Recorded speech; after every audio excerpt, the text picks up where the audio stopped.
Right now, on to the point. Slavery at its core is forced labor to benefit another. An effort to end forced labor for inmates moving forward at the Capitol. Why you might have a say in the matter this November. Plus, state budget cuts. The local Habitat for Humanity chapter is concerned local projects could be at risk. Highs up and down the valley near 100, and what's making it feel just a little bit more uncomfortable out there today? Stand up, fight back! Campus protests over the Israel-Hamas war. The UC system responding tonight after a judge tells a workers' union to temporarily stop their strike over free speech. And gas prices are dropping dramatically. Finally, there's some relief. Good evening. Thank you so much for joining us. This is To the Point, and I'm Alex Bell. The triple-digit heat is here. We know it is very dangerous, and people need to take precautions. So ABC 10 Chief Meteorologist here to start us off tonight, tracking our current conditions. Pretty hot out, Monica. It certainly is. Yeah, record setter for Red Bluff, second day in a row, 107 the afternoon high. Redding not far behind at 106. Downtown Sacramento, 104. Elk Grove, 103. And Vacaville, 102. Average high, about 87 degrees, so well above average this afternoon. Excessive heat warning still in play for the upper Sacramento Valley through tomorrow evening, as our heat advisory continues as well through tomorrow evening through the rest of the region. Current dew points are at about 58 to 62 degrees. Now, the reason I point that out is that's how much moisture is in the air, making it feel a little sticky out there. Anytime we have those dew points between 55 and 65 degrees, it can feel a little sticky. You're usually less than 55 in that dry category. So our future weather for tonight, kind of difficult to get outdoors because we're going to sit in the 80s through 9 p.m. and 10 p.m., 90s before that. Eventually we'll get to the upper 60s. Not a terribly cool evening, and we're back near 100 tomorrow. Let you know how long it lasts coming up, Alex. Thanks, Monica. Big developments tonight in Your Voice, Your Vote. A ballot measure to reform Prop 47 is now eligible for the November ballot. The Secretary of State's office says they plan to certify the measure this month, saying they received enough valid signatures. If voters approve it, two things would happen. Felony charges would be allowed for possession of certain drugs, including fentanyl, and for thefts under $950 that are otherwise classified as misdemeanors. It would also increase sentences for other specified drug and theft crimes. And the announcement comes as Democrats are pushing state lawmakers to fast track a package of bills to address retail theft and public safety. But Republicans say this would undermine the ballot initiative to reform Prop 47. Prop 47 was first passed by voters in 2014 and raised the threshold amount for misdemeanors. But a rise in retail theft has brought on calls for change. Tonight, a Silicon Valley-backed plan to build a new city in Solano County is now eligible for the November ballot. Solano County's Registrar of Voters verified enough signatures, and voters will be asked to allow urban development on land between Travis Air Force Base and Rio Vista that is currently zoned for agriculture. And it's a key priority for California's first in the nation's reparations task force, ending forced labor for inmates. Advocates call it the End Slavery in California Act. ABC 10's Becca Habegger shows us what it would do and how you could weigh in this November. Slavery at its core is forced labor to benefit another. John Vasquez was 16 when he was sentenced to more than 30 years behind bars. I ended up serving 25 years of that, and I've been home for a little over 5 years now. He's now advocating for ACA 8, introduced by Assemblymember Lori Wilson. That's an Assembly constitutional amendment. Currently, California's Constitution says slavery is prohibited. Involuntary servitude is prohibited.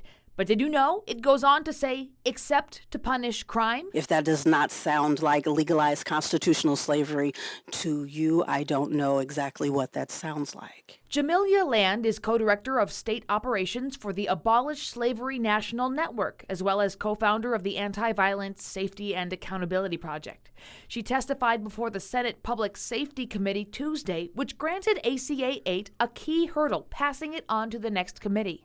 Land says prisoners make just pennies per hour and have no choice over their work assignment. Incarcerated people in the state of California make all of the office furniture that is inside of this building. They make the road signs. Ultimately, proponents of ACA 8 want California voters to decide whether to amend the state constitution to say slavery in any form is prohibited, which includes forced labor compelled by the use or threat of physical or legal coercion. It would need 2/3 approval in both the Assembly and State Senate, and then would go before California voters in November's election. Many of these advocates tried passing a similar constitutional amendment a couple of years ago, but it ultimately died in the state Senate. This time, the proposal has the support of the California Democratic Party.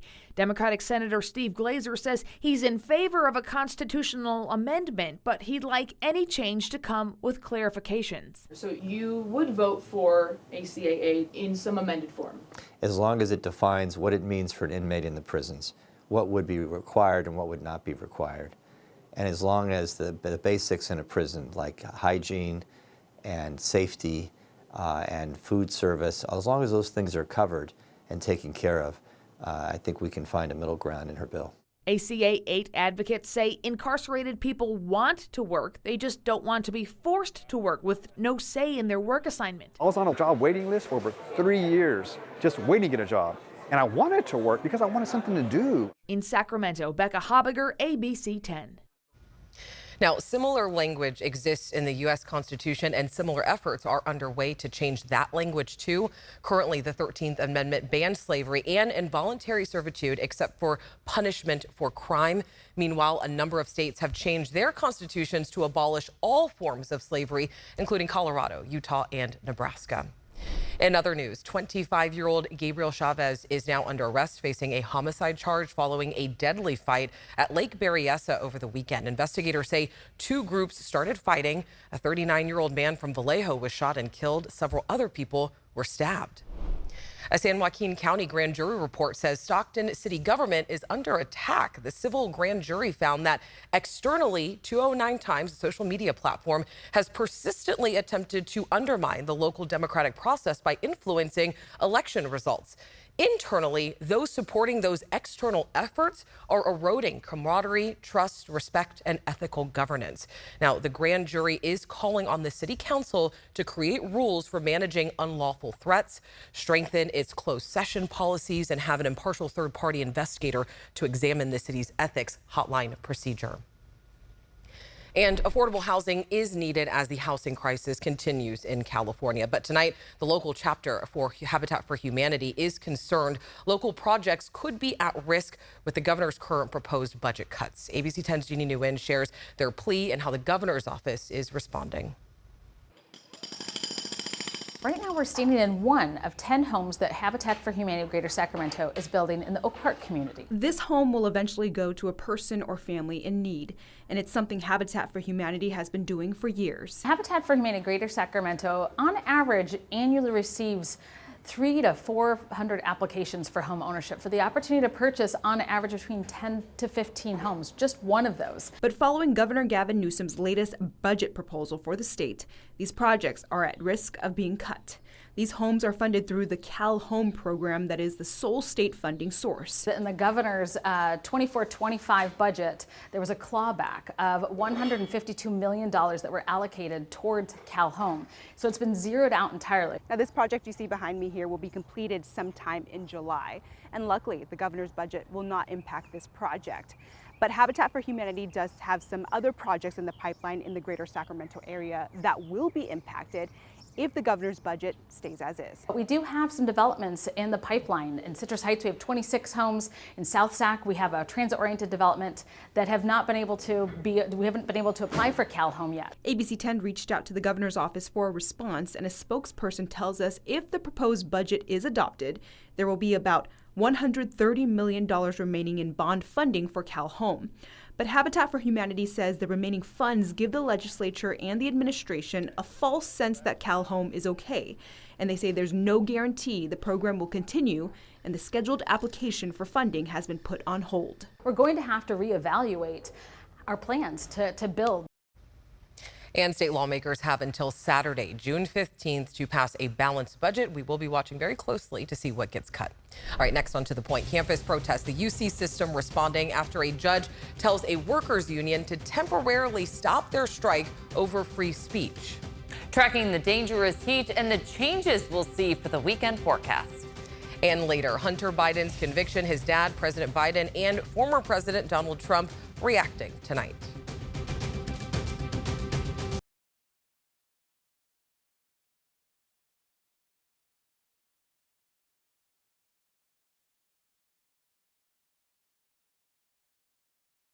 All right, we know the headline right now is this heat. Let's get over to Chief Meteorologist Monica Woods with our temperatures from today. Another warm day outside. It certainly was, yeah. Temperatures near 100 up and down the valley as we take a look at the rundown here.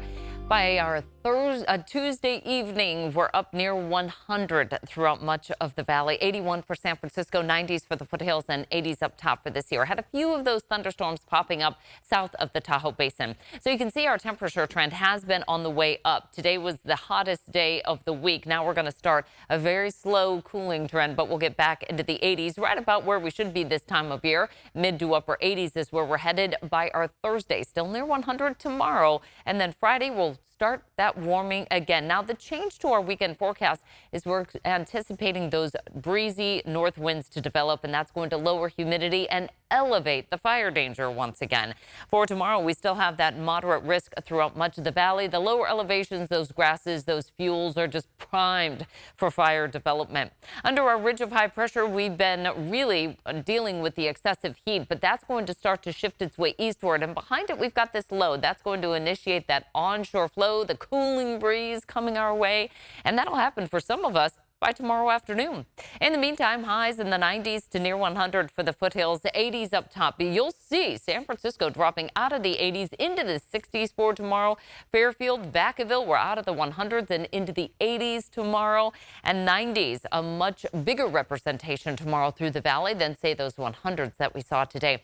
Slight chance of a thunderstorm developing Thursday afternoon for the Sierra. Outside of that, it's just going to be all about the cooling conditions in this 10-day forecast. A little bit above average, but overall, no 100s out there. All right, Monica, thanks. Still ahead, the UC system responding to new developments in the campus protest and why gas prices are dropping during a very unique time.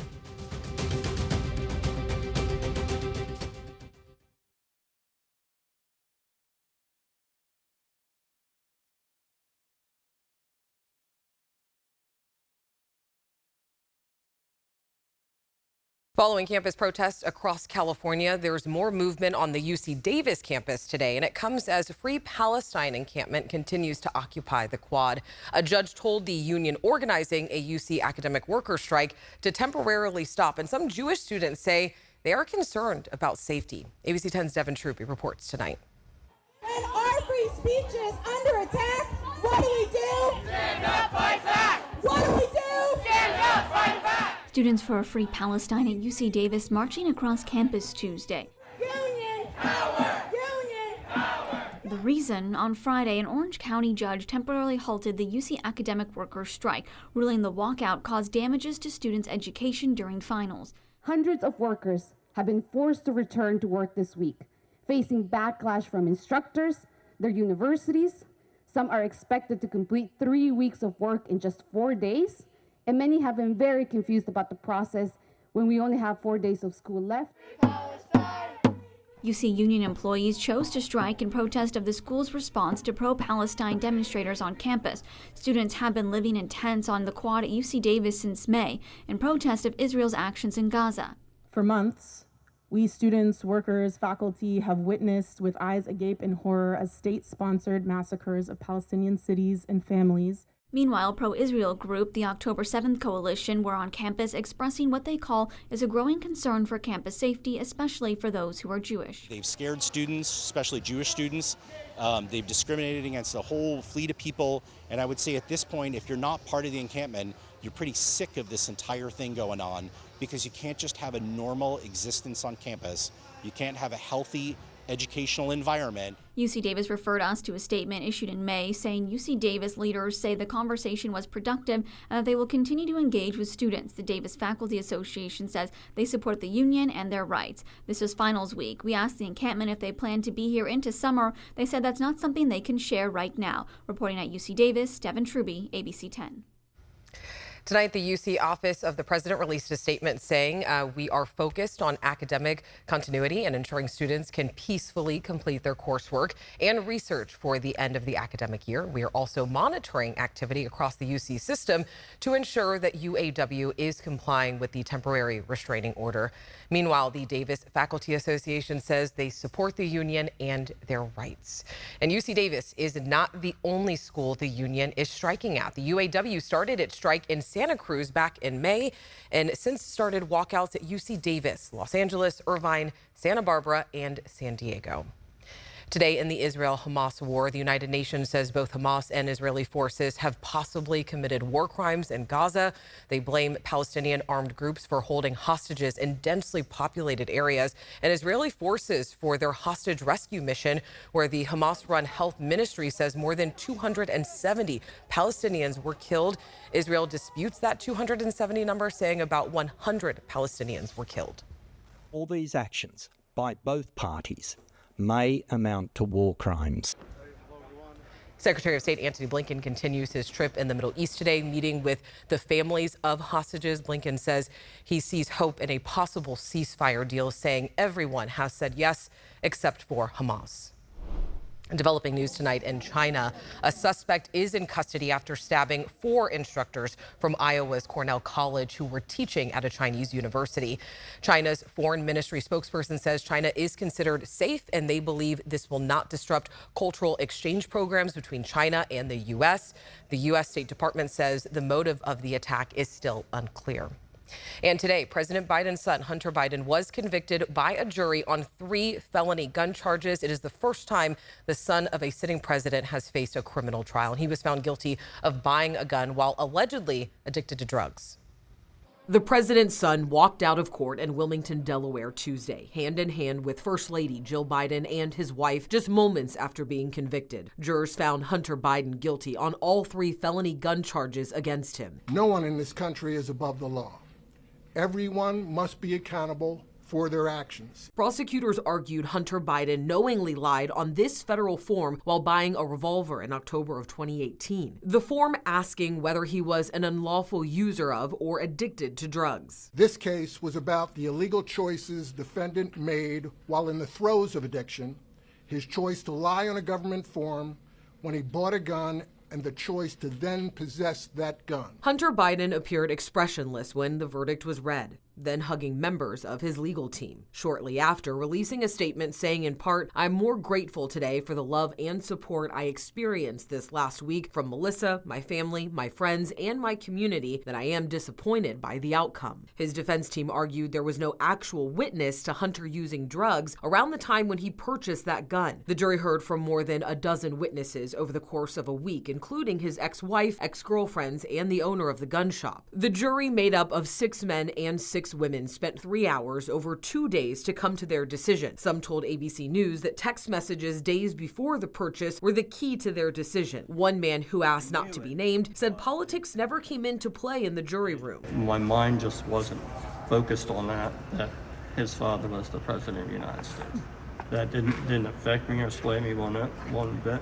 The judge said a sentencing date will be scheduled in the next 120 days. He could face up to 25 years in prison, but legal experts say time behind bars is unlikely, given he's a first-time and nonviolent offender. His father, President Biden, expressed love and support for Hunter and released a statement saying in part, "I will accept the outcome of this case and continue to respect the judicial process as Hunter considers an appeal." President Biden also said today that he will always be there for Hunter and the rest of the family with love and support. Former President Trump's campaign today dismissed Hunter Biden's conviction as a distraction from what they say is more serious allegations of corruption. Next, on To the Point, it's being called ultra rare why gas prices dropping in the middle of a busy summer travel season.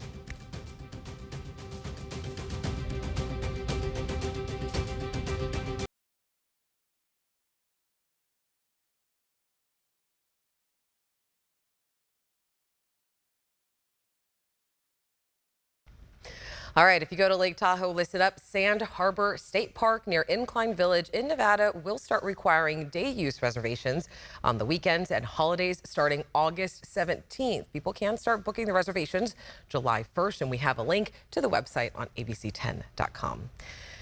And this next story, it's something we've all been waiting for. Gas prices are going down, and they are expected to keep going down, believe it or not. These are the average prices we are seeing around town today. Some prices are below $5 a gallon. The drop is being called ultra rare, and analysts say prices usually spike this time of year during the busy summer travel season, but increased oil and gas production in the U.S. with less demand for gas is bringing prices down. Some states are seeing bigger breaks than others. Of course, the West Coast still has among the highest prices in the nation, but that is typical. But we are expecting that more and more states could see their statewide average drop below the $3 per gallon mark in the coming weeks. And we made it easy for you to find the cheapest prices in your area. Head to abc10.com/gas. That is our show tonight. Thank you so much for watching and for inviting us into your home. Remember, it is going to be a hot week, so make sure you stay cool and also safe. You can stay up to date with weather alerts on our ABC 10 app. And To the Point is off the rest of the week due to the Stanley Cup and NBA Finals airing right here on ABC 10. So I will see you next week. Have a great night.